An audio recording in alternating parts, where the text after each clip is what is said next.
Chers frères et sœurs bien-aimés dans le Seigneur, le texte de l'évangile d'aujourd'hui nous place devant la condition extrême de souffrance et de misère d'une créature qui voit son Dieu passer devant lui.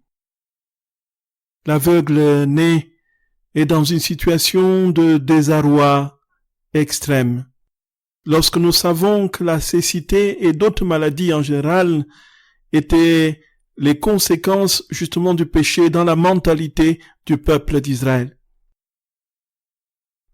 Et lorsqu'on est aveugle, nous nous souvenons justement de l'épisode de l'aveugle né de l'évangile de Jean, où les disciples demandent à Jésus, est-ce lui qui a péché ou ses parents pour qu'il soit aveugle? Nous voyons dans cette question, frères et sœurs bien-aimés, la condition tout simplement de ceux qui avaient un handicap, de ceux qui naissaient avec une anomalie physique. Et c'est alors que Jésus va dire, non, c'est pour que ma gloire s'accomplisse. Nous voyons donc cet aveugle naturellement qui est rejeté, bafoué, qui est complètement dans le désarroi, qui n'a aucune autre possibilité de survivre que de mendier. Et alors voilà que lorsqu'il entend parler de ce Seigneur qui accomplit des miracles certainement, il garde cela au tréfonds de son cœur. Frères et sœurs bien-aimés, si Jésus s'est arrêté devant cet aveugle, c'est bien parce que cet aveugle s'est renseigné et a crié de toutes ses forces lorsqu'il a compris que c'était Jésus de Nazareth.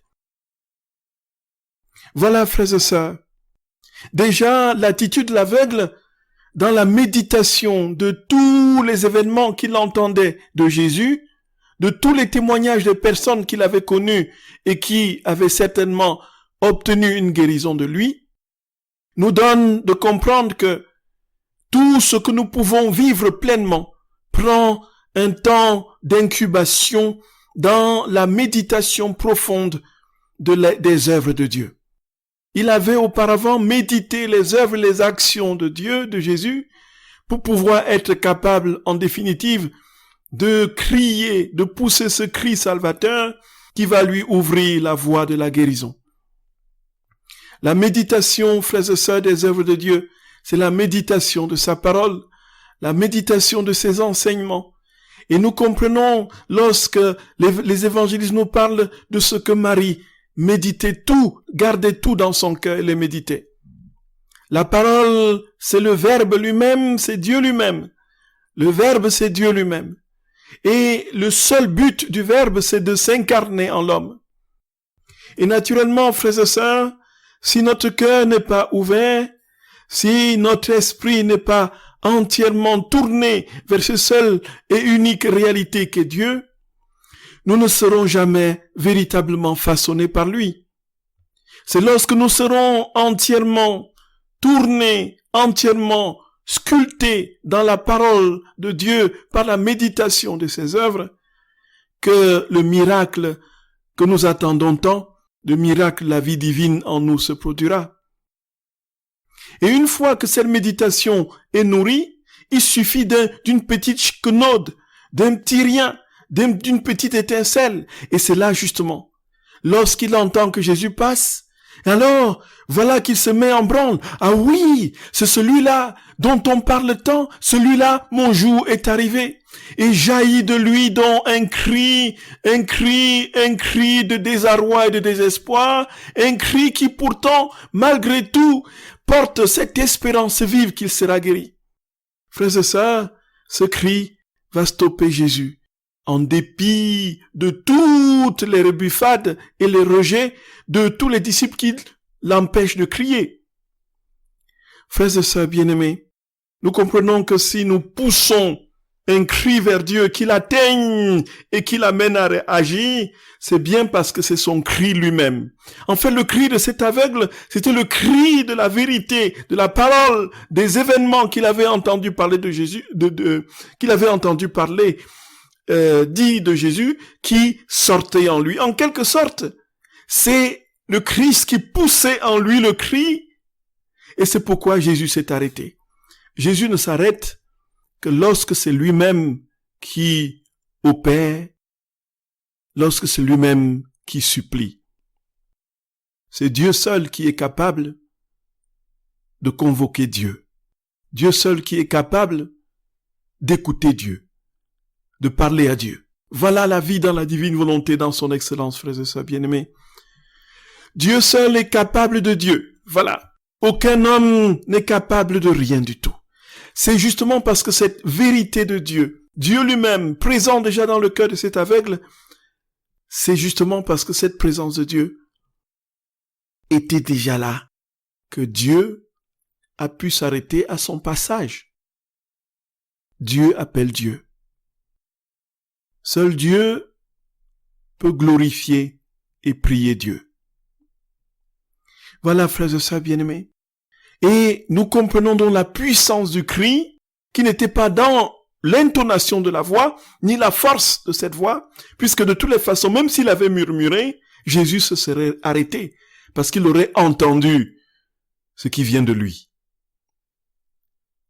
Jésus, frères et sœurs bien-aimés, s'est arrêté parce qu'il a lu en lui sa propre présence. Et donc il a lu en lui la foi. Qu'est-ce qui l'a poussé à crier? C'est tout simplement parce qu'il avait la foi. Et la foi, comme dit l'Épître aux Hébreux, est la ferme assurance des choses qu'on espère et la démonstration de celles qu'on ne voit pas. Et dans les écrits du livre du ciel, de Luisa Picaretta, Jésus dit que la foi, c'est Dieu. La foi, c'est Dieu lui-même. Et ce faisant, frères et sœurs bien-aimés, Jésus accomplit naturellement le miracle. Et voilà qu'il dit, prends. Jésus s'arrête et il ordonna qu'on le lui amène. Quand il se fut approché, Jésus lui demanda, que veux-tu que je fasse pour toi? Il répondit, Seigneur, que je retrouve la vue. Et Jésus lui dit, retrouve la vue. Ta foi t'a sauvé. En fait, ta guérison vient de ce que tu étais déjà habité par moi. Quand je te dis retrouve la vue, en fait, je ne relève que ce qui est déjà en toi. Tu vois déjà. Même si tu étais extérieurement aveugle, tu voyais déjà pleinement, puisque tu étais habité par Dieu, par le moyen de la foi. Voilà, frères et sœurs bien-aimés. Voilà ce qui va étonner le monde quand nous serons pleinement unis au Seigneur. Aux yeux du monde, nous serons rabroués. Nous serons écartés. Plus personne ne voudra entendre parler de nous. Mais le Seigneur, lui, frères et sœurs, s'arrêtera chaque fois qu'il verra dans une âme sa propre vie. C'est pourquoi il nous faut entrer dans cette plénitude de vie, frères et sœurs bien-aimés, par la prière. Crier vers le Seigneur de tout notre cœur, de toute notre âme, de toutes nos forces.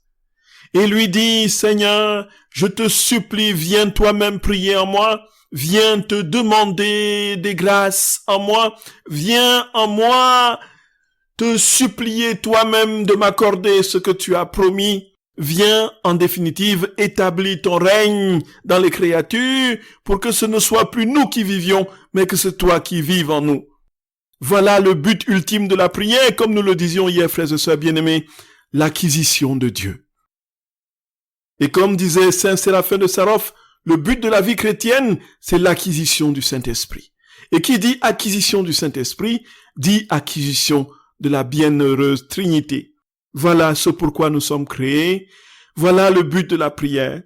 Que le Seigneur, frères et sœurs bien-aimés, à l'instar de cet aveugle, nous accorde la grâce de savoir de tout notre cœur méditer profondément sa propre vie, sa propre parole au tréfonds de notre âme, qui nous donne ensuite de faire jaillir cette vie à l'extérieur de nous par le cri que nous poussons vers Dieu et qui l'amène, qui le convoque, parce que c'est son cri à lui, et qui nous donne de comprendre que le seul but de notre vie, c'est d'être un avec lui.